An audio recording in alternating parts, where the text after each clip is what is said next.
प्रेक्षकांचं पुन्हा एकदा स्वागत। आज 16 जून 2025 रोजी देशाच्या राजकीय आणि सामाजिक इतिहासात एक नवी अधिसूचना केंद्र सरकारने जारी केली आहे। या अधिसूचनेनुसार गेली कित्येक वर्ष भारतामध्ये मागणी असलेली जातीनिहाय जनगणना ही येत्या 2027 मध्ये केली जाईल, अशा प्रकारची अधिसूचना केंद्र सरकारने आज जारी केली आहे। ही जारी केलेली अधिसूचना ही जातीनिहाय जनगणना 2027 मध्ये होईल, परंतु या संदर्भात काही दिवसांपूर्वीच आपण ओबीसी विचारवंत अभ्यासक आणि जातीनिहाय जनगणनेचे कट्टर संशोधनकर्ते आग्रही असलेले कार्यकर्ते विचारवंत प्राध्यापक श्रावण देवरे यांनी एक महत्वाची भूमिका सांगितली होती की जातीनिहाय जनगणना या देशातल्या भाजप आणि काँग्रेस सरकार अस्तित्वात असेपर्यंत ते करू शकत नाही, परंतु अधिसूचना आज जारी झालेली आहे। त्यामुळे या संदर्भात प्राध्यापक देवरे सर यांच्याशी आज आपण बोलणार आहोत। या लढ्यामध्ये अनेक राजकीय नेत्यांचा राजकीय बळी गेलेला आहे आणि म्हणून आपण आज पुन्हा प्राध्यापक श्रावण देवरे यांना जातनिहाय जनगणनेच्या मुद्द्यावर चर्चा करण्यासाठी बोलवले। सर, आपलं पुन्हा त्रिवेज मीडियामध्ये एकदा स्वागत। जय ज्योती, जय भीम, जय संविधान। सर, आज 16 जून 2025 ला केंद्र सरकारने अधिसूचना जारी केली की जातीनिहाय जनगणना ही 2027 मध्ये केली जाईल। 2 टप्प्यात जो सेन्सस होईल, जनगणना होईल, त्याच्यात पहिल्या टप्प्यात घरांची आणि दुसऱ्या टप्प्यात जातींची जनगणना होईल। या अधिसूचनेच्या विषयी तुम्ही सर्वात प्रथम काय सांगा? जातनिहाय जनगणनेची मागणी मुख्यतः सुप्रीम कोर्टाच्या जजमेंट नंतर मोठ्या प्रमाणात सुरू झाली, कारण सुप्रीम कोर्टाच्या जजमेंट मध्ये स्पष्टपणे प्रश्न विचारलेला होता आणि जेव्हा मंडलागाची सुनावणी किंवा एकूणच आरक्षणाबद्दलची नवी भूमिका काय असू शकते आणि त्याच्यामध्ये मग पुन्हा मंडल आयोग वगैरे, तर हे सगळी आरक्षणाची भूमिका सर्वोच्च न्यायालयाकडून अपेक्षित असताना सर्वोच्च न्यायालयाने त्यावेळेस पहिला प्रश्न असा विचारला होता की हे जे तुम्ही काही आरक्षण देता आहे ते आरक्षण एससी आणि एसटी म्हणजे दलित आणि आदिवासी कॅटेगरीना जे दिलेलं आरक्षण आहे ते योग्य आहे, कारण त्यांची जातनिहाय जनगणना होते दर 10 वर्षांनी आणि त्या आकड्याच्या आधारावर तुम्ही त्यांना एससी एसटीना आरक्षण देतात ते कायदेशीर आहे। तथापि मंडल आयोगाच्या माध्यमातून तुम्ही ओबीसींना जे आरक्षण देत आहे 27%, त्याला आधार काय आहे? आकड्यांचा आधार नाही, डेटा किंवा माहितीचा आधार नाही आणि तुम्ही केवळ केंद्र सरकार अधिसूचना काढेल आणि लगेच आरक्षण मिळेल या पद्धतीने आरक्षण देणं योग्य होणार नाही, अशी पहिली मांडणी सुप्रीम कोर्टाने पहिल्याच सुनावणीमध्ये केली आणि तशी नोटीस केंद्र सरकारला पाठवण्यात आली। म्हणजे सुप्रीम कोर्टाकडून तशी नोटीस केंद्र सरकारला गेली की तुमचं याबद्दल काय म्हणणं आहे, कारण आमचा असा आक्षेप आहे की कुठलीही आकडेवारी नसताना, कुठलाही आधार नसताना, डेटा नसताना तुम्ही ओबीसीना 27% आरक्षण कसं काय देऊ शकतात केवळ एक अधिसूचना काढून। तर असा प्रश्न विचारणारी नोटीस केंद्र सरकारला सुप्रीम कोर्टाकडून गेली आणि त्यावेळेस काँग्रेसचं सरकार आलेलं होतं, नुकतंच नरसिंहराव सरकार स्थापन झालेलं होतं आणि नरसिंहराव सरकारने उत्तर दिलं की भारतामध्ये कायद्यानुसार दर 10 वर्षांनी जी जनगणना होते त्याच्यात कायदाच असं सांगतो की दलितांची जनगणना होईल, आदिवासींची जनगणना होईल, अगदी कुत्र्या मांजरांची सुद्धा जनगणना होईल, परंतु ओबीसींची जनगणना होणार नाही। आणि त्यामुळे 1951 सालापासून ज्या काही स्वतंत्र भारताच्या कारकिर्दीमध्ये ज्या काही जनगणना झाल्यात 1951 पासून ते आज तागायत होणाऱ्या जनगणनेमध्ये ओबीसींची जातनिहाय जनगणना झालेली नाही। त्यामुळे ओबीसींची आकडेवारी, ताजी आकडेवारी आम्ही देऊ शकत नाही, त्यांची ताजी माहिती, डेटा देऊ शकत नाही। मंडल आयोगाने यासाठी जो आधार घेतला आहे 1931च्या जनगणनेचा, तो आधारच आपण आता सुप्रीम कोर्टामध्ये मान्य करावा ही विनंती, असं नरसिंहराव सरकारने पत्र सुप्रीम कोर्टाला दिलं आणि सुप्रीम कोर्टाने ते मान्य केलं। वास्तविक सुप्रीम कोर्ट जर निरपेक्ष असतं, अपक्ष असतं आणि सुप्रीम कोर्ट जर प्रामाणिक असतं तर सुप्रीम कोर्टाने केंद्र सरकारला उलट प्रश्न विचारला असता, पुन्हा एक नोटीस पाठवली असती की जर स्वतंत्र भारतामध्ये ओबीसींची जर जातनिहाय जनगणना जर होत नसेल, तसा कायदा असेल तर पार्लमेंटमध्ये विधेयकानं कायदा तयार करा, नवा कायदा करा आणि नव्या कायद्याप्रमाणे ओबीसींची जातनिहाय जनगणना घ्या आणि नंतर मग मंडल आयोग लागू करा, असं सुप्रीम कोर्ट केंद्र सरकारला सांगू शकलं असतं जर ते खरोखर सुप्रीम कोर्ट पक्षपाती जर नसतं तर। परंतु सुप्रीम कोर्ट हे आधीपासूनच ब्राह्मणवादी आहे, हे बाबासाहेबांनी पण एके ठिकाणी लिहून ठेवलेलं आहे आणि त्यामुळे सुप्रीम कोर्टाकडून असा जाती अंतवादी निर्णय सुप्रीम कोर्टाकडून घेणं शक्य नाही आणि शासनाकडून तर अजिबात घेणं शक्य नाही. त्यावेळेपासून जात न्याय जनगणनेची मागणी मुख्यतः ओबीसीमध्ये, हे बघा तेव्हापासून जी काही जात न्याय जनगणनेसाठीची जी काही आंदोलनं झाली ती फक्त ओबीसींनी केलेली आंदोलन आहे. कारण एससींची जनगणना होते, दलितांची जनगणना होते, त्यामुळे त्यांनी आंदोलन करण्याचा प्रश्न येत नाही. आदिवासींची जनगणना होते, त्यामुळे आदिवासींनी आंदोलन करण्याचा प्रश्न उद्भवत नाही. ओबीसींचा आहे तर ते ओबीसी बघून घेतील त्यांचं. अशा पद्धतीने ते सगळं या गेल्या 92 सालापासून तर आतापर्यंतच्या 2025 पर्यंत ही भूमिका इतर संघटनांची चालत आलेली आहे. पण सर, म्हणजे एक मला या संदर्भात एक महत्वाचा प्रश्न विचारायचा आहे की जातीनिहाय जनगणना म्हणजे ब्रिटिश काळामध्ये मागच्या एका मुलाखतीमध्ये आपण ते म्हटलं होतं की महात्मा फुलेंची, तात्यासाहेब फुलेंची मागणी लक्षात घेऊन ब्रिटिशांनी या देशामध्ये जातनिहाय जनगणना सुरू केली. 1931 ची शेवटची जातीनिहाय जनगणना झाली. दुसऱ्या महायुद्धामुळे 41 ची आलीच नाही. परंतु या जातनिहाय जनगणनेमध्ये एकूण जातींची संख्या जी 4700च्या थोडीशी वर होती, परंतु आज हीच जातींची संख्या जवळपास 6000च्या पुढे आपल्याला जाताना दिसते. तर जात ही बदलत नाही, जात ही संपत नाही. मग जातींची संख्या या मूळ संख्येपेक्षा नेमकी कशी वाढली, का वाढली, याची काही कारणं आहेत का? नाही, हे बघा, जेव्हा जातनिहाय जनगणना करणारे अधिकारी किंवा कर्मचारी हे जेव्हा गावांमध्ये फिरतात, शहरांमध्ये फिरतात, वेळ पडली तर शेतांमध्येही जातात. तसा आदेश आता काढलेला आहे की शेतांमध्ये पण जा. परंतु एक महत्वाचं लक्षात घेतलं पाहिजे की अशा अनेक जाती आहेत की ज्यांना घरही नाही, गावही नाही, शेती नाही आणि झोपडीच्या शिवाय की जी झोपडी नेहमी बदलत राहते, अशा झोपडीशिवाय त्यांच्याजवळ कुठलीही स्थायी अशी गोष्ट नाही. त्यामुळे त्यांची जनगणना कधी झालीच नाही. म्हणजे भटकाविमुक्त जातींचे कितीतरी पाडे असे आहेत की जे नेहमी भटकत असतात, कुठेही एका गावात ते स्थिर नसतात. आणि जातन्याय जनगणना करणारे कर्मचारी अधिकारी हे अशा भटकाविमुक्त पाड्यांकडे कधीच गेलेले नाहीत. मंडल आयोग जेव्हा लागू झाला आणि मंडल आयोग लागू झाल्यानंतर जेव्हा सगळ्या जातींच्या लक्षात आलं की ओबीसी म्हणून आपल्याला आरक्षण मिळू शकतं, त्यावेळेस मग वेगवेगळ्या भटक्या विमुक्त जातींमधले जे काही कार्यकर्ते होते, सुशिक्षित कार्यकर्ते, त्यांनी मग आपल्या जातींचं अस्तित्व सरकारच्या नजरेत आणून द्यायला सुरुवात केली. अर्ज केलेत, पाटे केलेत, आम्ही असे भटके आहोत, आम्ही तसे भटके आहोत, आमची अशी परिस्थिती आहे, आमची अशी स्थिती आहे. असं 1992च्या नंतर फार मोठ्या प्रमाणात झालं. आणि बरोबर जे अशा असंख्य जाती निघाल्या की त्या जाती, हे बघा, कालेलकर आयोग असो की मंडल आयोग असो, त्यांची जी कमिटी पूर्ण देशभर फिरली, ती कमिटी मोजक्या जिल्ह्यांमध्ये गेली, मोजक्या तालुक्यांमध्ये गेली, काही निवडक गावांमध्ये गेली. आणि जनगणना करणारे अधिकारी कर्मचारी सुद्धा एकतर सरकारी काम करायला, जनगणना करणे, सर्वेक्षण करणे किंवा असे जे काही वेगवेगळे प्रकारचे आता निवडणुका वगैरे, निवडणूक अधिकारी कर्मचारी म्हणून काम करणे, ही सगळी कामं सरकारी अधिकारी आणि कर्मचारी सातत्याने टाळण्याचा प्रयत्न करतात. मी माझा अनुभव सांगतो की जेव्हा निवडणूक ड्युटी आली कुठल्याही कर्मचाऱ्याला किंवा कुठल्याही अधिकाऱ्याला, तर पहिलं काम काय करतो की माझी नुकतीच अँजिओप्लास्टी झालेली आहे, त्यामुळे मला टेन्शन असलेलं काम करता येणार नाही, कृपया माझी निवडणूकची ड्युटी रद्द करावी. कोणी काही दुसरंच काहीतरी कारण लिहितं की माझे आई वडील आजारी आहेत, त्यांना औषध पाणी करावं लागतं, त्यामुळे मला असे कलेक्टर कचेरीवर असे हजारो कर्मचारी अधिकारीचे अर्ज पडलेले असतात निवडणूक जाहीर झाल्यानंतर, लक्षात घ्या. त्यामुळे कुठलंही सरकारी काम जे आहे की जे एक्स्ट्रा आहे, हे काम एक्स्ट्रा आहे. जनगणना करणे, सर्वेक्षण करणे, गावगाव फिरणं वगैरे वगैरे, हे जी काही कामं आहेत, निवडणूक वगैरे, ही एक्स्ट्रा कामं आहेत. आणि सरकारी कर्मचारी एकतर त्याला दिलेलं खरं कामच करत नाही, तर हे वरचं काम अजून तो कशाला चांगल्या पद्धतीने करेल. म्हणून मग बरेच जनगणना करणारे कर्मचारी मी बघितले आहेत की जे घरबसल्या आकडे भरतात आणि वरती अहवाल घरबसल्या पाठवतात. आधीचे जे काही आकडे असतात त्यांचाही कधी कधी ते आधार घेतात आणि त्याप्रमाणे सगळे चालू असतं.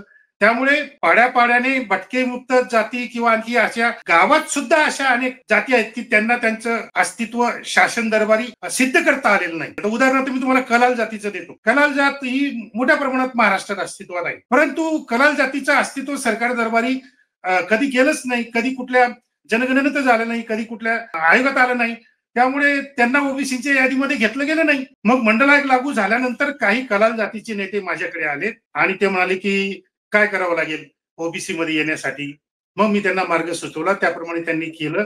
आणि आजकाल जात ही ओबीसी मध्ये आलेली आहे. तर अशा अनेक शहरामधल्या सुद्धा काही जाती आपलं अस्तित्व सिद्ध करू शकले नाहीत सरकार दरबारी. त्यामुळे मंडल आयोगाच्या नंतर सगळेच जागृत झालेत आणि आपापल्या जाती शोधू लागलेत, त्यांचं अस्तित्व, त्यांचा डेटा, त्यांची माहिती गोळा करून सरकार दरबारी सादर करू लागलेत आणि नंतर मग ती ओबीसीच्या यादीमध्ये येऊ लागलेत. त्यामुळे ती संख्या वाढलेली आहे. त्याच्यामध्ये वाईट असं काहीच नाही, चुकीचं असं काहीच नाही, जे आहे ते योग्यच.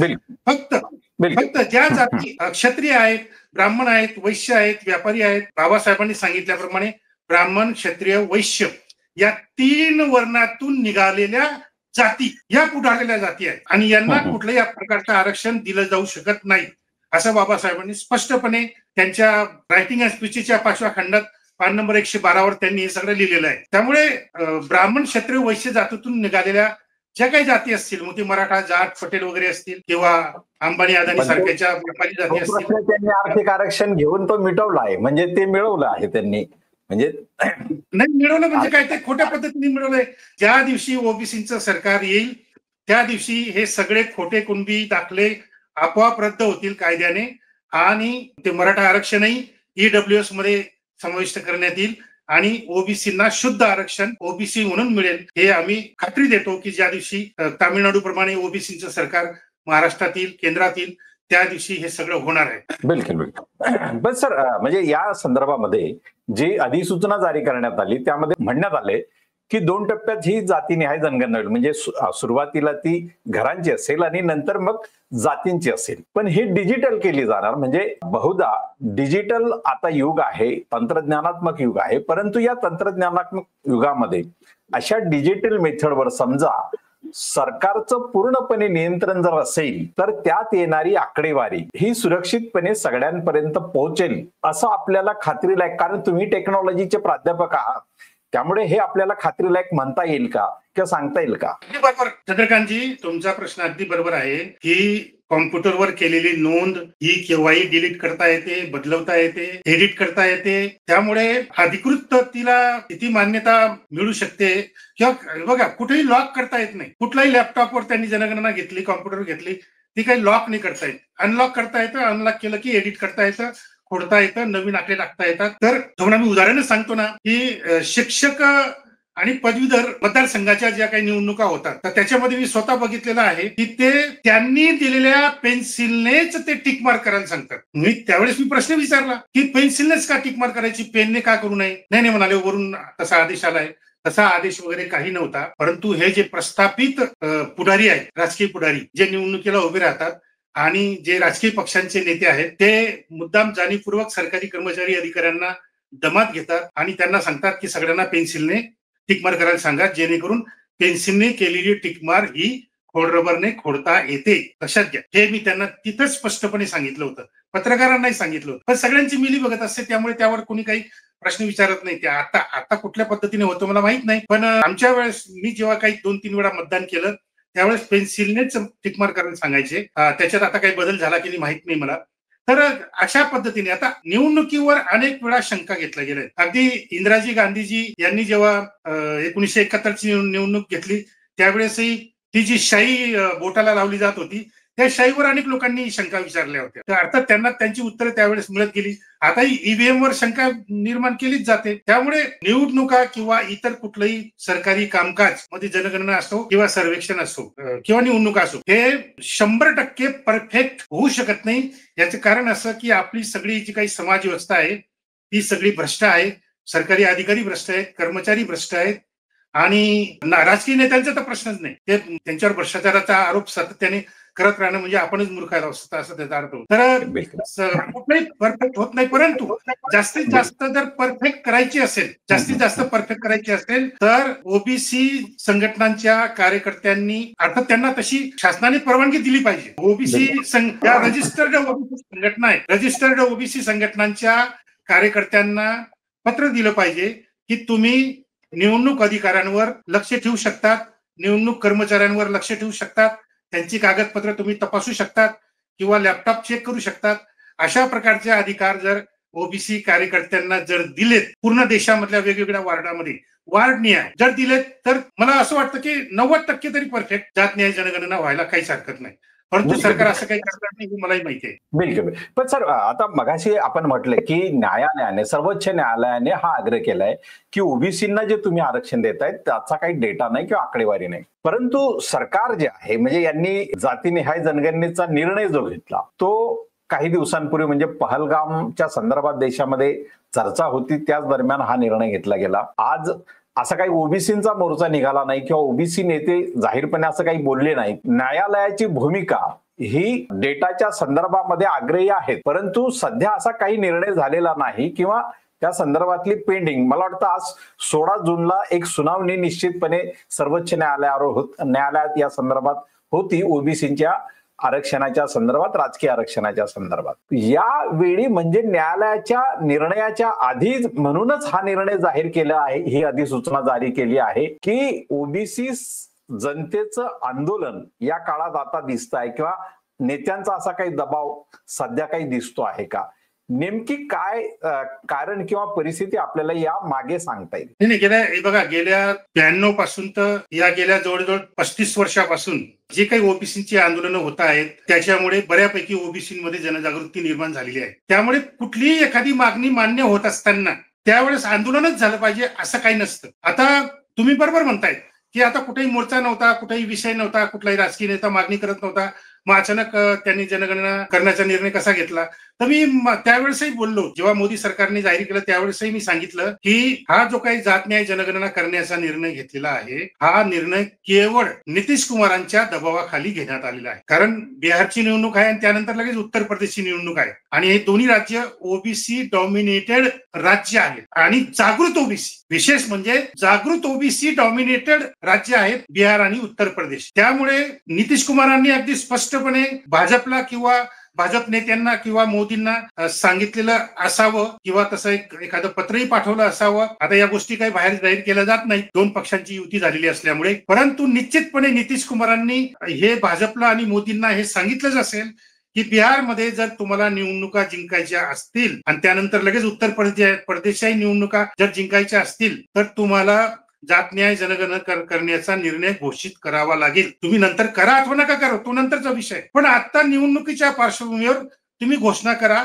असं दडपण नितीश कुमारांनी आणलं असेल. याचं कारण महत्वाचं हे आहे की नितीश कुमारांनी स्पष्टपणे सांगितलं की आम्ही बिहारमध्ये जात न्याय जनगणना मी मुख्यमंत्री असल्यामुळे मी केली. जात न्याय जनगणना करण्याचा मी निर्णय घेतल्यानंतर सगळ्यात पहिला विरोध, सगळ्यात आधी विरोध भाजपने केला, बिहार मधल्या भाजपने विरोध केला, लक्षात घ्या. आणि त्यावेळेस नितीश कुमार हे लालू प्रसादांच्या राजद बरोबर युती होती, त्यामुळे भाजप विरोध करायला मोकळा होता, कारण भाजपची आणि नितीश कुमारांची काही युती नव्हती. त्यामुळे नितीश कुमारांच्या जात न्याय जनगणनेच्या निर्णयाला सुप्रीम कोर्टात आव्हान दिलं. सुप्रीम कोर्टाने त्याच्यावर बॅन आणला, पुन्हा केस चालली, पुन्हा बऱ्याच मधल्या काळामध्ये बऱ्याच गोष्टी होऊन गेल्यात आणि सुप्रीम कोर्टाने परवानगी दिल्यानंतर ती जात न्याय जनगणना झाली सुद्धा. आणि जात न्याय जनगणना केवळ जात न्याय जनगणना करून उपयोग नसतो. जात न्याय जनगणना केल्यानंतर जी काही आकडेवारी डेटा जो उपलब्ध होतो त्याच्या आधारावर काही सरकारी योजना आखाव्या लागतात. त्याप्रमाणे नितीश कुमारांनी लगेच पहिली योजना आखली की जात न्याय जनगणनेतून जे आकडे मिळालेले आहेत दलित, आदिवासी आणि ओबीसीचे जे नवे आकडे आणि नवा डेटा जो मिळाला आहे त्याच्या आधारावर नवीन आरक्षण त्यांनी जाहीर केलं आणि त्याच्यामध्ये ओबीसींना 27% त्यांनी डायरेक्ट 45% आणलं ओबीसीसाठी. आणि नंतर मग एससी दलितांचं आरक्षण वाढवलं कारण त्यांची लोकसंख्या वाढली होती, आदिवासींचं आरक्षण वाढवलं, त्यांची संख्या वाढली होती.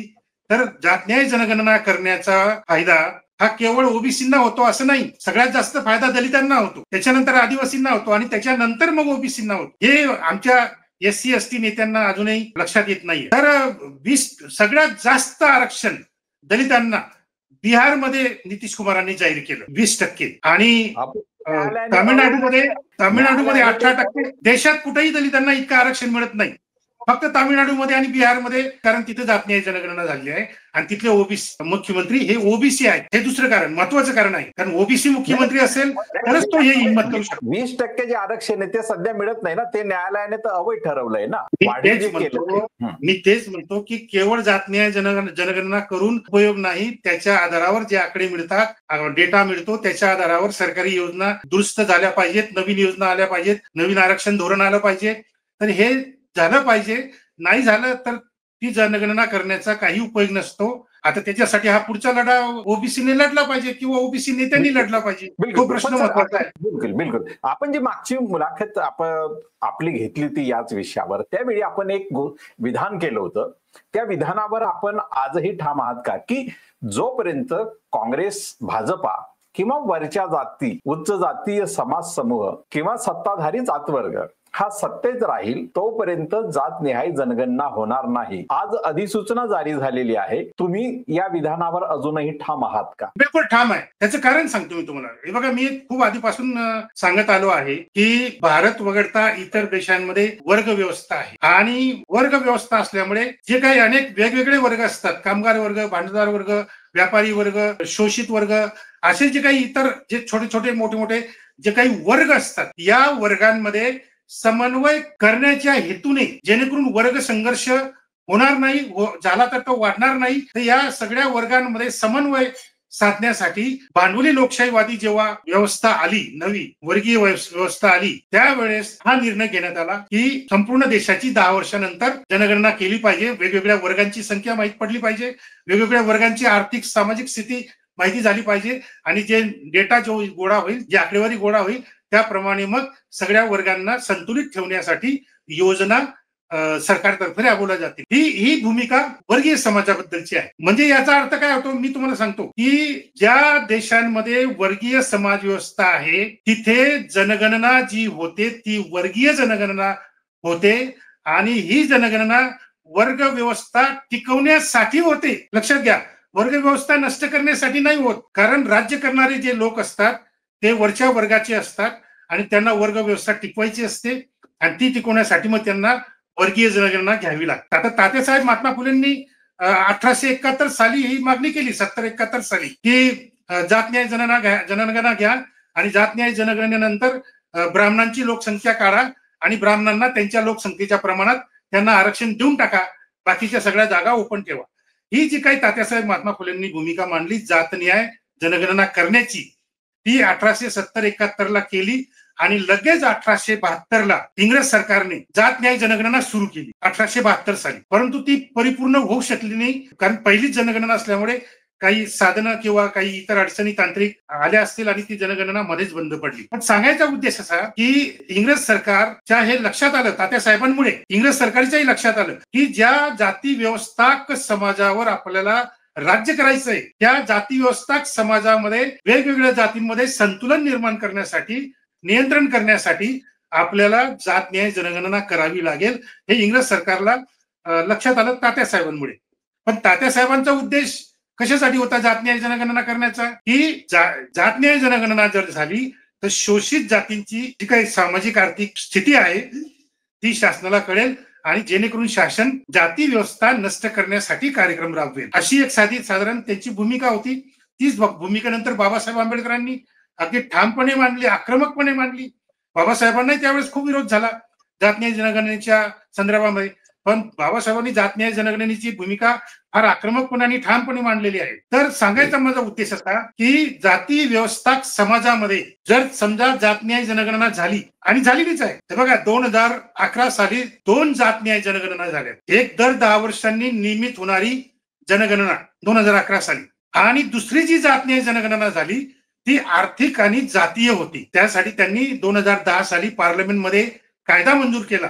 काँग्रेस सरकार, मनमोहन सिंग सरकार होतं आणि राहुल गांधी प्रमुख होते पक्षाचे, सरकारचे. तर काँग्रेसने 2010 साली कायदा केला, ACCC 2010 असा कायदा करून त्याच्यात त्यांनी कायद्यात लिहिलं की भारत देशाची आर्थिक व जातीय जनगणना स्वतंत्रपणे 2011-12 साली होईल, आणि त्याप्रमाणे ती झाली. तर का केली त्यांनी ही जनगणना, तर कायद्यामध्येच आपल्याला स्पष्टपणे दिसतं की यांचा जात न्याय जनगणना करण्याचा उद्देश काय होता काँग्रेस सरकारचा, ते त्यांनी कायद्यामध्येच नमूद करून टाकलं. कायद्यात त्यांनी असं नमूद केलं की या कायद्याप्रमाणे जात न्याय जनगणना होईल, तथापि या जात न्याय जनगणनेचे आकडे किंवा डेटा हे कोणालाही द्यायला बंधनकारक नाहीत. म्हणजे जात न्याय जनगणनेचे आकडे सुप्रीम कोर्टाने जरी मागितलेत तरी सुप्रीम कोर्टाला ते मिळणार नाहीत, प्रधानमंत्र्यांनी मागितलेत तरी त्याला मिळणार नाही, राष्ट्रपतीने मागितलेत जात न्याय जनगणनेचे आकडे तरी राष्ट्रपतींना ते आकडे मिळणार नाही, मुख्यमंत्र्यांनी मागितलेत मिळणार नाही. फडणवीस साहेबांनी 2 वेळा अर्ज केलेले आहेत प्रधानमंत्री मोदींकडे, 2 वेळा अर्ज केलेत इम्पिरिकल डेटा मिळवण्यासाठी आम्हाला 2011 साली जी जात न्याय जनगणना झाली तिचे आकडे आम्हाला द्या, जेणेकरून महाराष्ट्रामध्ये आम्हाला ओबीसी आरक्षण राबवता येईल. केंद्र सरकारने स्पष्टपणे नकार दिला की SC-CC 2010च्या कायद्यात आम्ही तरतूद केलेली आहे की हे आकडे कोणालाच मिळणार नाही, कोणालाच मिळणार नाही. याच्या मागे स्पष्ट उद्देश काय आहे की जात न्याय जनगणना का केली, तर जाती व्यवस्था मजबूत करण्यासाठी, टिकवण्यासाठी. लक्षात घ्या, जसं वर्ग समाजामध्ये वर्गीय जनगणना जेव्हा होते त्यावेळेस ती वर्ग व्यवस्था टिकवण्यासाठी होते, त्याचप्रमाणे जाती व्यवस्थेच्या समाजामध्ये जर जात न्याय जनगणना झाली तर तिच्या आकड्यांच्या माध्यमातून, डेटाच्या माध्यमातून जाती व्यवस्था अधिक कशी मजबूत करता येईल त्यासाठी ती आकडेवारी होती. कारण जात न्याय जनगणना करणारे जे प्रमुख जी कमिटी होती, समिती होती, ती सगळी कट्टर RSS वादी होती आणि हे आकडे आयते RSS वाल्यांच्या खिशात गेलेत, त्यांच्या घरी गेलेत, अगदी घरपोच गेलेत जात न्याय जनगणनेचे आकडे. पण मुख्यमंत्र्यांना नाही भेटले, सुप्रीम कोर्टाला नाही दिलेत, पण RSSच्या सगळे जे काही त्यांचे जे विद्वान आहेत त्या सगळ्या RSSच्या विद्वानांच्या घरपोच हे सगळे आकडे पोहोचले. आणि मग तेव्हापासून त्यांनी जाती व्यवस्था अधिक कशी मजबूत करता येईल त्यासाठी गेल्या या 14 वर्षामध्ये त्यांनी हे सगळं प्लॅनिंग केलं. त्याप्रमाणे आज तुम्ही पाहत आहे की जातीय अन्याय अत्याचार वाढलेले, जातीय व्यवस्था जी आहे ती मजबूत करण्याचा प्रयत्न चालू आहे. हे आपण उघड्या डोळ्यांनी बघतो आहोत. तुमचे आताचं ताजं उदाहरण घ्या, SC, ST, OBC जो निधी बजेटमध्ये मंजूर केला जातो, अधिकृतपणे कायद्यानुसार मंजूर केला जातो जो निधी, तो निधी हे भुरटेचोर लाडक्या बहिणींसाठी किंवा आणखी काहीतरी कारण सांगून पळवतात. हजारो कोटी रुपये SC, ST, OBCच्या समाज कल्याण मधून, नंतर महाज्योती मधून आणि आदिवासी कल्याण मधून दलित आदिवासी OBCचे हक्काचे पैसे या भुरटेचोरांनी पळवलेत. आणि हे जाती व्यवस्था मजबूत करण्याचं एक लक्षण आहे, लक्षात ठेवा. कारण मग दलित आदिवासी OBC विद्यार्थ्यांना शिष्यवृत्ती मिळणार नाही, ते शिकणार नाहीत आणि यांनी शिक्षण घेऊच नाही. कारण शिक्षण व्यवस्था बंद पडली तरच जाती व्यवस्था मजबूत करता येईल. कारण बौद्ध विद्यापीठ बंद पाडल्यानंतर बहुजनांचं शिक्षण बंद झालं आणि शिक्षण बंद झाल्यानंतरच जाती व्यवस्था निर्माण करणं त्यांना शक्य झालं. तर या सगळ्या गोष्टी आपल्या डोळ्यासमोर घडतायत. बिलकुल. पण या संदर्भात एक म्हणजे शेवटचा प्रश्न मी असा विचारतो की ही जी जातीनिहाय जनगणना, हे आपला जो आरोप आहे की होईल असा त्याचा दुसरा अर्थ निघतो की जाती व्यवस्था मजबूत करण्यासाठी यांना डेटा हवाय. दुसऱ्या बाजूला देशामध्ये ओबीसींचा रोहिणी आयोग असेल, एससींचं उपवर्गीकरण असेल, आदिवासींचं धर्मांतराच्या संदर्भात डिलिशन असेल, या सगळ्या बाबी त्यांना अंमलात आणायच्या त्यांनी काही प्रमाणात सुरू केलेलं आहे.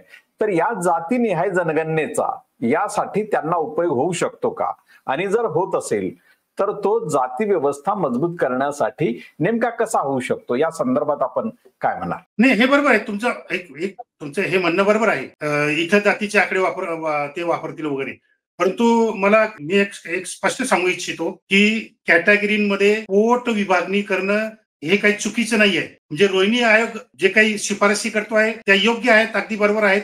आणि त्याप्रमाणे बलुतेदार जातींना, मायक्रो ओबीसी जातींना सवलती दिल्या पाहिजेत, त्यांच्या लोकसंख्येच्या प्रमाणात त्यांना आरक्षण दिलं पाहिजे, निधी दिला पाहिजे, हे सगळं बरोबर आहे. परंतु हे करणारं जे सरकार आहे त्यांची नियत तपासली तर स्पष्टपणे आपण सांगू शकतो की ते रोहिणी आयोग लागू करणार नाहीत. अगदी मोजक्या प्रमाणात निवडणूक आली की तेवढं ते करतात, बाकीचं नंतर बंद पडतात. तर बघा, जोपर्यंत प्रामाणिकपणा तुमचा सिद्ध होत नाही. आता मला सांगा की राहुल गांधी खूप सांगतात जात न्याय जनगणना करू, जात न्याय. मी जे प्रश्न विचारलेले आहेत काँग्रेसच्या पुढाऱ्यांना, जेव्हा त्यांनी मला सांगितलं की तुम्ही भारत जोडो यात्रेत सामील व्हा, महाराष्ट्रातून तुम्ही ओबीसी नेते आहेत म्हणून, तर मी त्यांना जे प्रश्न विचारले त्यांना म्हटलं मला राहुल गांधींशी फक्त 10 मिनिटं चर्चा करायला वेळ द्या आणि 10 मिनिटात चर्चा करेल आणि मग मी निर्णय घेईल की या तुमच्या भारत जोडो यात्रेत सामील व्हायचं की नाही. तर ते म्हणाले ठीक आहे, आम्ही राहुल गांधींशी चर्चा करतो. तर नंतर त्या लोकांचा फोन आला नाही आणि काहीच त्यानंतर त्यांनी कारवाई केली. ते स्पष्ट आहे की राहुल गांधींपर्यंत हे प्रश्न पोहोचलेत आणि त्यांना त्या प्रश्नांची उत्तरं द्यायची नाहीत. आजही त्यांनी त्या प्रश्नांची उत्तरं आजही ते देत नाहीयेत. पहिला प्रश्न महत्वाचा आहे की ओबीसीचा सगळ्यात मोठा शत्रू, सगळ्यात पहिला शत्रू ओबीसीचा कोण आहे? काँग्रेस आहे. राहुल गांधीच्या खापर पंजोब्याने कालेलकर आयोग भाषणात गुंडाळला आणि जात न्याय जनगणना बंद पाडली. राहुल गांधीच्या पंजोब्याने म्हणजे नेहरूने, राहुल गांधीच्या आजीने मंडल आयोग बसनात गुंडाला मंडल आयोग लागू होऊ दिला नाही, ओबीसीना आरक्षण मिळू दिलं नाही इंदिरा गांधीने, म्हणजे राहुल गांधीच्या आजीने, राहुल गांधीच्या बापाने म्हणजे राजीव गांधी हे जेव्हा विरोधी पक्ष नेते होते 1990 साली आणि व्हीपी सिंग मंडल आयोग लागू करत होते, त्यावेळेस लोकसभेमध्ये जी काही चर्चा झाली मंडल आयोगावर, त्यावेळेस विरोधी पक्ष नेता म्हणून राजीव गांधी 1 तासभर मंडल आयोगाच्या विरोधात बोललेत, ओबीसीच्या विरोधात बोललेत आणि मंडल आयोग लागू झाला नाही पाहिजे अशी स्पष्ट भूमिका राहुल गांधीच्या बापाने म्हणजे राजीव गांधीने घेतली. म्हणजे तुझा खापर पंजोबा ओबीसीचा शत्रू, तुझी आजी ओबीसीची शत्रू, तुझा बाप ओबीसीचा शत्रू, तू कसं काय ओबीसीचा मित्र अचानक झाला निवडणुका जिंकण्यापुरता? तर खात्री दिली पाहिजे, गॅरंटी दिली पाहिजे, गॅरंटी दिली पाहिजे. या संदर्भात एक मला म्हणजे एक सॉफ्ट क्वेश्चनच मी करतो की ज्यांनी राहुल गांधीपर्यंत भूमिका पोहोचवायची होती, जे मध्यस्थ तुमच्याशी बोलले, त्यांनी ती पोहोचवली का, हा एक मुद्दा त्याच्यामध्ये. आणि दुसरा, फुले चित्रपटाच्या संदर्भात एक समीक्षा करताना तुम्ही एक महत्वाचं वाक्य वापरलं होतं की फुलेंच्या संदर्भात काहींनी जे टीकात्मक परीक्षण केलं होतं ते करताना तुम्ही एक महत्वाचं वाक्य असं वापरलं होतं की माणूस हा बदल, त्याच्या सातत्यानं बदल होत असतो, तो परिवर्तनशील असतो. मग एका बाजूला आपण हे जर म्हणत असू तर राहुल गांधी जर परिवर्तनशील भूमिकेकडे येत असतील तर त्याच्यावर अविश्वास कसा आपण व्यक्त करू शकतो, म्हणजे तोही एक महत्वाचा मुद्दा म्हणून आपण पाहिलं पाहिजे. त्यांनी खात्री द्यावी ना, त्यांनी खात्री द्यावी की कर्नाटकमध्ये आम्ही नवं आरक्षण धोरण राबवतो, खात्री द्यावी, वाढवा ओबीसीचं आरक्षण तिथे नवीन जनसंख्येप्रमाणे. कारण नितीश कुमार देऊ शकतो, तुमच्या कर्नाटक म्हटलं काँग्रेस सरकार का देऊ शकत नाही? राजस्थानमध्ये का तुम्ही जनगणना करू शकले नाही? ओबीसी मुख्यमंत्री गेहलोत असताना, काँग्रेसचं सरकार असताना का केलं नाही? काहीतरी तर तुम्ही परिवर्तन, माझ्यात परिवर्तन घडलं आहे म्हणून तुम्ही काहीतरी तर पुरावा, काहीतरी तर तुमचा कृती कार्यक्रम दिसला पाहिजे की नाही, की नुसताच घोषणा, नुसत्याच बाता, तर हे असं चालणार नाही. तुम्ही काहीतरी पुरावा द्या की हे बघा, हे आम्ही करून दाखवलं, कर्नाटकमध्ये करून दाखवलं, राजस्थानमध्ये करून दाखवलं, हिमाचलमध्ये करून दाखवलं, दाखवा तुम्ही, एक तरी दाखवा. ओबीसीच्या हिताचा एक तरी कायदा काँग्रेसच्या एका तरी राज्यात झालाय का, हे दाखवून द्या. म्हणतात की आमची जात निहाय जनगणना ही प्रमाण गणना आहे असं ते म्हणतात, म्हणजे त्याच्यातला काय आशय आहे की तेलंगणाची जातीनिहाय जनगणना काँग्रेसने केली, ती प्रमाण जाती गणना आहे असं त्यांचं म्हणणं आहे. पण योजना कुठे आहेत त्याप्रमाणे? नितीश कुमारने जसं लगेच आरक्षण धोरण नवीन बदलवलं आणि सगळ्यांना वाढून दिलं आरक्षण नितीश कुमारने, मग तुमचं तेलंगणाचं सरकार का करू शकत नाही? कर्नाटकचं का करू शकत नाही? हिमाचल प्रदेशचं का करू शकत नाही? काहीच नाही, काहीच नाही. काँग्रेसच्या एकाही राज्यामध्ये ओबीसीचा हिताचा कायदा किंवा निर्णय झालेला नाहीये आणि अजून बी होत नाहीये. कसा विश्वास ठेवायचा आहे?